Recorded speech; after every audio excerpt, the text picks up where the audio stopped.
I'm always surprised how advanced modelling questions always come back to the simple and basic concepts.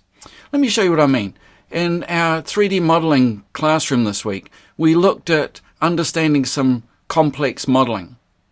But it really came back to understanding basic modelling, understanding things like how does the rectangle tool discover the surface of an object to do with the automatic working plane, how this one works, the automatic push-pull, and when do you use the push-pull combine and when don't you. We also looked at some basic concepts about what's the difference between add solid and grouping, and how does that work? Why did we have these two different concepts? We looked at how we could extend on that a little bit, and we created some of these objects here, which we then led to a discussion about whether we should use auto hybrids or symbols. These are my auto hybrids and they're purple, and these are my symbols and they're white. What do you want your drawings to describe? So we looked at the concepts, we looked at why you should use one instead of the other.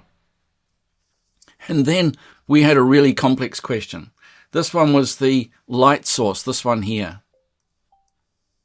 Now this light source wanted to be a specific sort, it wanted to follow some sort of complex shape, and we looked at using some more complex 3D tools. But even these complex tools that I used still had a basis in understanding some of the simple concepts. So that's what we covered in our 3D modelling class. I have one of these every month. If you want to join, I'll post a QR code and you can click on that to join. You should check it out. There's a 7-day free trial. If you don't like it, you didn't lose anything, and there's a free course in there. Catch you later.